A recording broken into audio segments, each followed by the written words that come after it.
हमारे लोमा पंचायत के पूर्व मुख्यमंत्री श्री हरिशंकर जी, दिनेश प्रसाद जी, मुकेश जी, हमारे जनसुराज श्रीमती संजू देवी जी, हमारे पंचायत के जनसुराज के नेता श्री गोरीगम्मा के मुखिया आदरणीय कन्या सिंह जी, चमड़ा पंचायत के मुखिया आदरणीय अशोक सिंह जी, हमारे जनसुराज के अनुमंडल महासचिव श्री सिकंदर जी, मंच पर उपस्थित सम्मानित अतिथिगण, आदरणीय बहनों और साथियों, सबसे पहले मैं आप सबों को हाथ जोड़ के सादर प्रणाम करता हूँ कि आप इस गर्मी के मौसम में, इस भारी बारिश के मौसम में अपना कीमती समय निकाल के बारिश की बिना चिंता किए हुए यहाँ पर बैठे हैं, जनसुराज के विचारों को सुने हैं और अभी भी इस भारी बारिश में छाता लगा करके भी आप लोग बैठे हुए हैं।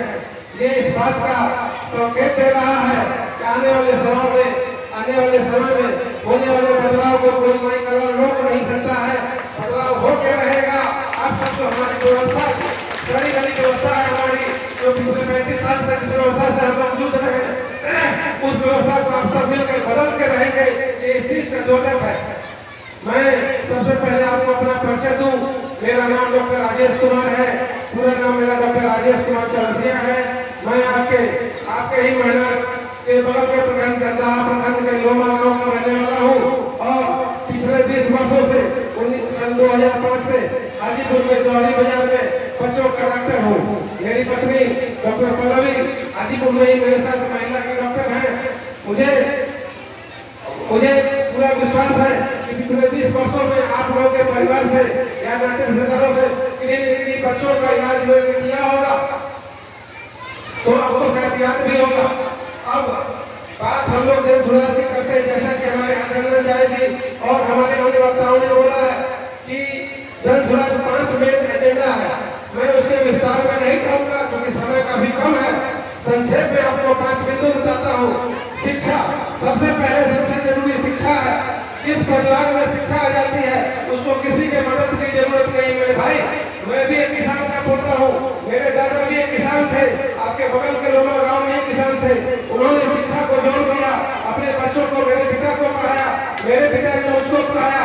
आज सरस्वती की कृपा है कि मैं आपके सामने खड़ा हूँ। एक किसान का बेटा पोता आपके सामने खड़ा होकर बोल रहा है। तो मैं आपसे कहूँगा कि आप भी अपने बच्चों को शिक्षित करें ताकि आपके बच्चे भी किसी के सामने हाथ नहीं फैलाना पड़े, किसी के सामने मदद नहीं मांगना पड़े और वो भी निर्भय होकर के आपके सामने आपका सिर ऊंचा करे, आपको मदद करे, आपके परिवार को आगे ले जाए, अपने बाल बच्चे को आगे बढ़ाए और इस देश का, इस राज्य का, इस जिले का नाम रोशन करें। तो इसलिए शिक्षा की बात करते हैं हम लोग हर पंचायत में अच्छे स्कूल की व्यवस्था करेंगे। छोटे बच्चों को 15 साल तक के बच्चों को मुफ्त शिक्षा की व्यवस्था की जाएगी, अच्छी शिक्षा दी जाएगी। दूसरी बात है रोजी रोटी रोजगार की। अभी हमारे हर गांव में, हर परिवार में देखेंगे कि जवान आदमी बाहर कमाने चला जाता है। परिवार में या तो महिलाएं हैं या हमारे पूरे बुजुर्ग हैं या छोटे बच्चे हैं। तो जनसुराज का कहना है कि हम तो 15 से 20 हजार तक की नौकरी के लिए जवान बच्चे, हमारे भाई बंधु यहाँ से बाहर जाते हैं, उनको 15 से 20 हजार के रोजी रोटी की व्यवस्था हम आपके पंचायत या आस पास में करके देंगे ताकि उनको अपने गाँव को छोड़ के नहीं जाना पड़े। वो घर पे रहे, अपने बच्चों के साथ रहे, अपने माँ बाप के साथ रहे, अपने परिवार की देखभाल भी करे और अपना रोजी रोटी रोजगार भी करे। तो सबके रोजी रोटी रोजगार की व्यवस्था यही होगी। तीसरी बात है बुजुर्गों की। हमारे सब परिवार में, हर परिवार में माता पिता बुजुर्ग हैं जो 60 वर्ष से ऊंची उम्र के, ज्यादा उम्र के हैं। उनको अभी तक मात्र 400 रुपये वृद्धा पेंशन मिलती थी। अभी जनसुराज के दबाव में आकर के नीतीश कुमार ने उसको 1100 किया है। तो अगर जनसुराज की व्यवस्था आपको मेरी मदद करवाई, आपके मदद से जनसुराज की व्यवस्था आई, तो जनसुराज का कहना है कि हम आपकी वृद्धावस्था पेंशन 2000 रुपया मासिक करेंगे। तो अभी 400 से 1100 ही है, उस 1100 को बढ़ा के 2000 रुपया करेंगे। तो हमारे बुजुर्गों के हाथ में 2000 रुपये प्रति माह पेंशन आएगा। चौथी बात है महिलाओं के लिए। आप माताएं बहनें यहाँ बैठी हैं, अभी आप भी सोचती हैं कि हमारे हाथ में कुछ पैसा आ जाए, उस पैसा से हम कुछ छोटे मोटे रोजगार कर लें, सिलाई कढ़ाई का कुछ धंधा कर लें, कुछ हम पापड़ बनाने का, अचार बनाने का कुछ व्यवसाय कर लें और उसको बेच करके कुछ पैसा कमा लें। पैसे की कमी से आप नहीं कर पाती हैं घर पे, तो अगर जनसुराज की व्यवस्था करवाते हैं तो आपको बैंक से बिना किसी सरकार, बिना किसी गारंटी के, बिना किसी गारंटर के, बिना किसी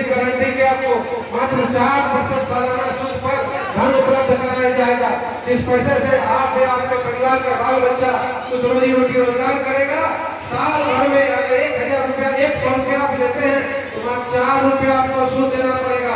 अभी आप जीविका के माध्यम से या बैंक के माध्यम से लोन लेते हैं तो आपको 18 से 21 रुपया सूद देना पड़ता है, और जन स्वराज की व्यवस्था बनी तो मात्र 4 रुपया सूद आपको साल में देना पड़ेगा। पांचवी बात है, हमारे सबके घर में खेती होती है, सबके गार्जियन किसान है, सबके घर में किसान है। अभी हम लोग को लेबर की समस्या होती है, धान का रोपनी हो, धान का कटनी हो, गेहूं का कटनी हो, हमेशा हम लोग लेबर की कमी से जूझते हैं, क्योंकि हमारे यहाँ के जवान जो मजदूर है वो रोजी रोटी के रोजगार में दूसरे राज्य में चला जाता है। तो जन स्वराज की अगर व्यवस्था बनी तो आपको लेबर की दिक्कत नहीं होगी किसानों को। जन स्वराज मनरेगा के माध्यम से जो आपके गांव के लेबर हैं उनको अपने खेतों में भेजा जाएगा, आपको उसकी मजदूरी नहीं देनी होगी। जन स्वराज की सरकार उसको मजदूरी देगी तो किसान का मजदूरी का पैसा बचा और मजदूर को अपने गांव में रोजी रोटी रोजगार मिल गया, ये दोहरा फायदा होगा। तो जैसा कि आपने सुना कि सबके लिए व्यवस्था है, बच्चों के लिए है, महिलाओं के लिए है, जवान के लिए रोजी रोजगार है, बुजुर्गों के लिए पेंशन बढ़ाने की बात है, किसानों के लिए मुफ्त में लेबर की बात, और लेबर के लिए गाँव में ही रोजी मजदूरी की बात है। तो सबके लिए हमारी सरकार सोचेगी। किसी जात धर्म की बात हम लोग नहीं करते हैं, कहीं पर किसी जात धर्म से संबंधित कोई प्रकार टिप्पणी हम लोग नहीं करते, क्योंकि हमारे लिए सब लोग बराबर है। आप किस जात से आते हैं, किस धर्म से आते हैं, उसे हम लोग का कोई लेना देना नहीं है। हम लोग सब एक पर समान है, सबको हमारी सरकार एक समान व्यवस्था देगी, एक समान सहूलियत देगी, सबको समान योजनाएं देगी, सबको समान योजनाओं का लाभ मिलेगा। आप सब जानते हैं, मैं पेशे से चिकित्सक भी हूँ, जैसे कि आप जानते हैं कि डॉक्टर का भी जात धर्म का भेदभाव नहीं करता, मास्टर का भी जात धर्म का भेदभाव नहीं करता। हम किस जात का मरीज है, किस धर्म का मरीज है तो उसके हिसाब इलाज होता है। तो आप सभी जानते हैं कि ऐसा हम लोग का पेशा है, ऐसा कोई हम लोग भावना नहीं रखते हैं। तो यकीन मानिए जन स्वराज की व्यवस्था कर बनी तो ऐसी कोई व्यवस्था, ऐसे कोई भी भेदभाव नहीं किया जाएगा आपके साथ। कोई अगर आप पिछड़ा, दलित, हरिजन, आदिवासी, इसके लिए अलग से कोई व्यवस्था नहीं, सबको समान अधिकार, सबको समान सुविधाएं मिलेगी। मैं ये कहना चाहता हूँ कि आप जन स्वराज को क्यों चुने?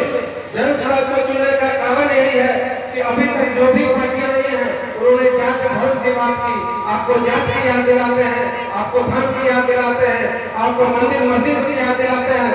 तो मेरे भाई, जात की राजनीति करने से आप देखेंगे जात का विकास नहीं हुआ, उस जात की राजनीति करने वाले नेता का विकास हुआ।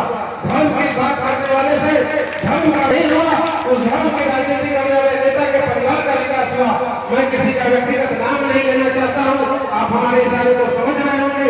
पिछली जो भी सरकारें केंद्र में या राज्य में रही है उसमें आपने देखा होगा कि जिन्होंने धर्म की बात की, जिन्होंने जात की बात की, वो जात की बात करते करते हमने उनको वोट दिया, उनके परिवार, उनके बाल बच्चे, उनके पत्नी, मियां में भी पत्नी, बाल बच्चे, नाते रिश्तेदार कहां से कहां पहुंच गए। उस चुनाव में नया जो चुनाव चिन्ह हमारे को मिला है, जन स्वराज पार्टी को मिला है, वो स्कूल का बस्ता है। स्कूल के बस्ते को याद रखना है, ये स्कूल का बस्ता है, आप सबों के घर में होगा, आप सब इसको देख लीजिए। ये बच्चे बस्ता लेकर के बच्चे स्कूल जाते हैं अपने कंधे पर, हमारे हर परिवार में ये स्कूल का बस्ता है, ये भूलने वाला चीज नहीं है। तो इस बस्ते को याद रखिएगा और ये ध्यान रखना है कि जैसे बस्ता विद्या के लिए जरूरत है, शिक्षा के लिए जरूरत है, वैसे ही जन स्वराज भी शिक्षा के लिए जरूरत है। वो हमारे समाज की, हमारे राज्य के लिए एक जरूरत है। तभी हम शिक्षित होंगे। जब हम शिक्षा की बात करेंगे, हम आप गार्जियन सब लोग शिक्षा की बात करेंगे, नेता शिक्षा की बात करेगा, तभी शिक्षित होंगे, हमारा समाज आगे बढ़ेगा। और मैं आप सबों से कहना चाहता हूँ, जैसा कि अन्य वक्ताओं ने कहा, मेरा नाम डॉक्टर राजेश कुमार चौरसिया है। मैं जन स्वराज से महिला विधानसभा से जन स्वराज का विधानसभा चुनाव का भावी उम्मीदवार हूँ। तो मेरा आग्रह है अगर जन स्वराज पूछेगा किसी अन्य साथी को किसको बेटी है तो भविष्य में आप स्कूल के बच्चे को याद रखें और उसको भारी से भारी मतों से विजय।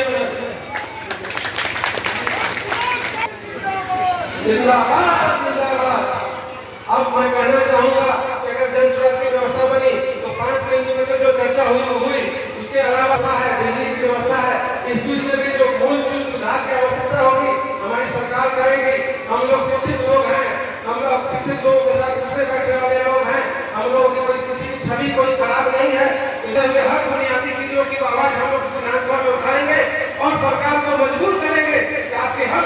बात उठे और आपकी हर जरूरत पूरी हो, ताकि हमारा समाज विकसित हो। और मैं अब ज्यादा समय नहीं लूंगा, क्योंकि इसको समय बहुत काफी हो गया है।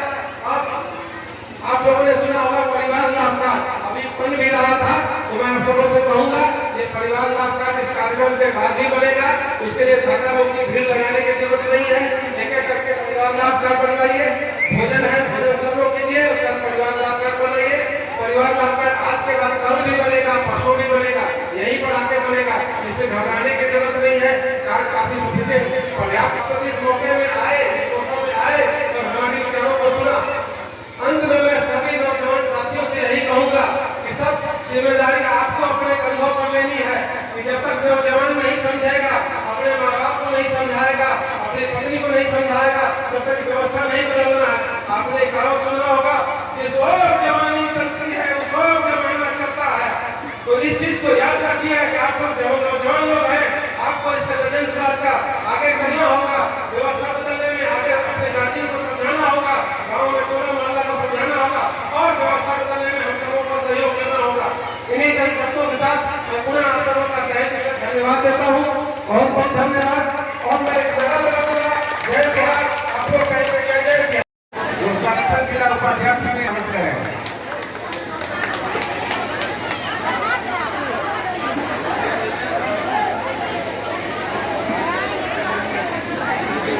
से ईओए संजय सिंह जी को अनुपस्थित देखें। पुनः मैं आग्रह करूंगा डॉक्टर राजेश कुमार चौरसिया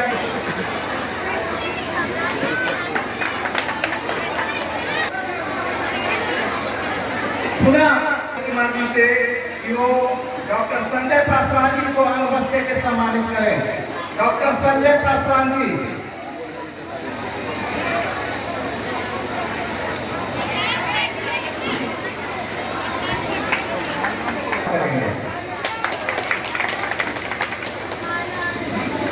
धन्यवाद देकर सम्मानित करने का काम करेंगे श्री सुबोध कुमार सिंह जी को।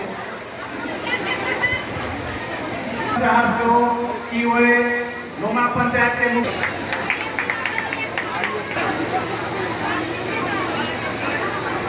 बुलाने वाले हैं मुकेश जी, उन्हें अनुभव देकर सम्मानित करने का काम करेंगे।